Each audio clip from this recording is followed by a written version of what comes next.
Sometimes, your body notices danger long before your mind does. Have you ever spent time with someone, then walked away feeling mentally exhausted, emotionally heavy, strangely anxious, even though nothing bad actually happened? No argument, no insult, no obvious toxicity.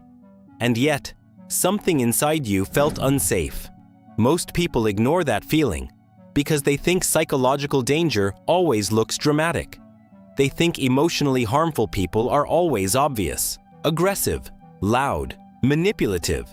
But in reality, some of the most psychologically draining people look completely normal on the surface. Sometimes they even look charming, confident, funny, attractive, socially intelligent, and your nervous system notices them before your conscious mind ever does. That's why some people can smile at you, while your body quietly prepares for stress. And once you understand this, you'll never experience certain people the same way again, because this has nothing to do with energy in the spiritual internet sense. This is psychology. Your nervous system is constantly scanning people for emotional safety. Every tone, every facial expression, every pause, every shift in behavior, your brain is asking one question all the time. Am I emotionally safe around this person? And most of this process happens subconsciously. That's why you can meet someone who technically did nothing wrong, but your body still feels tense around them. You start overthinking your words, monitoring your behavior, trying not to say the wrong thing, trying not to create tension, trying not to be judged, and slowly, being around them starts feeling emotionally exhausting because your nervous system is no longer resting. It's performing surveillance. This is why some conversations drain you more than physical work. You're not just talking, you're psychologically managing the environment. And the scary part is, many people grow so used to this feeling that they mistake it for normal human interaction, especially people who grew up around emotional unpredictability. If someone grew up constantly monitoring moods, walking on eggshells, trying to avoid conflict, trying to read the room for emotional danger, their nervous system can become addicted to hypervigilance. And later in life, they unconsciously feel drawn toward emotionally unstable people, not because it feels good, because it feels familiar. And familiarity is incredibly powerful psychologically. This is why some people confuse anxiety with chemistry. They meet someone emotionally inconsistent, someone hard to read, someone warm one day and cold the next, and suddenly their nervous system becomes obsessed, not with love, with uncertainty. Because uncertainty creates emotional tension, and emotional tension creates psychological fixation. Your brain starts searching for clarity, searching for reassurance, searching for emotional certainty. And the more unpredictable the person becomes, the more mental energy your nervous system invests into them. That's why emotionally draining people stay in your mind for hours, sometimes days, not because they're extraordinary, but because your nervous system never got permission to relax around them. You leave a simple dinner with someone, and suddenly you spend the entire drive home replaying everything you said, wondering if you sounded awkward, wondering if they secretly judged you, wondering if you talked too much or not enough. A healthy interaction usually doesn't leave your nervous system investigating itself for 3 hours afterward. And once the nervous system enters survival mode, your brain starts doing something dangerous. It begins analyzing everything: their tone, their texting patterns, their pauses, their facial expressions, their energy shifts. You start rereading conversations, replaying interactions in your head at 2 a.m., trying to decode hidden meanings, trying to figure out whether you're accepted, rejected, valued, or disliked. And eventually, you become emotionally exhausted from thinking.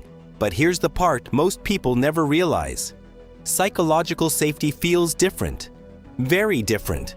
Healthy people usually don't create obsession. They create calm, and calm often feels boring to a dysregulated nervous system because peace is quiet. It doesn't create adrenaline. It doesn't create emotional chaos. It doesn't force you to constantly seek reassurance. Emotionally safe people don't make you overanalyze everything. You don't leave conversations wondering if they secretly hate you. You don't feel pressure to perform around them. You don't feel psychologically watched. Your body simply relaxes.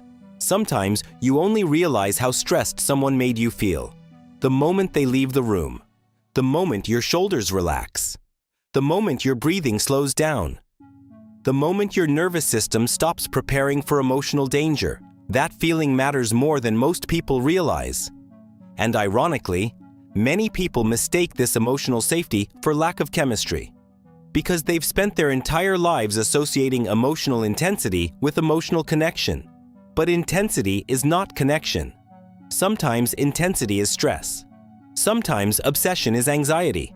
And sometimes your strongest connection is simply your nervous system trapped in survival mode. That's why emotionally draining people can become addictive. Not because they're deeply compatible with you, but because your brain becomes trapped in emotional inconsistency. And to be clear, not every emotionally draining person is evil, manipulative, or clinically toxic. Some people are simply deeply emotionally dysregulated themselves.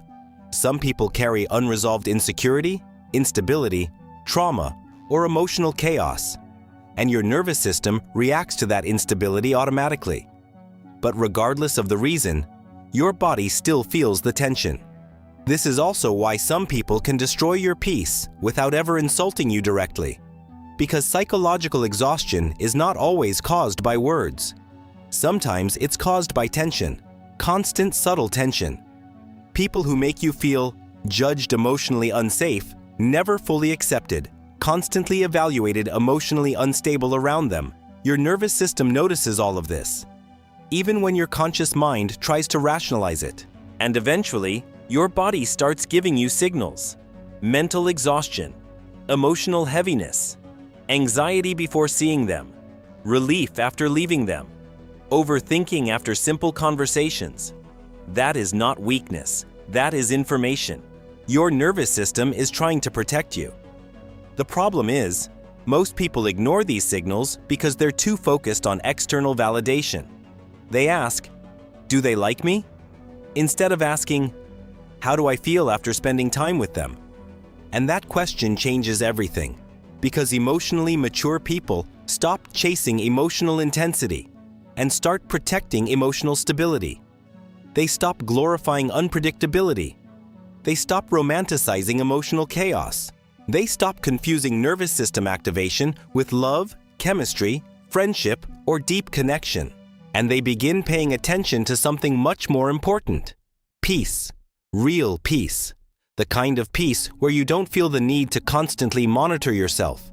The kind of peace where silence feels comfortable instead of threatening. The kind of peace where your body can finally stop defending itself.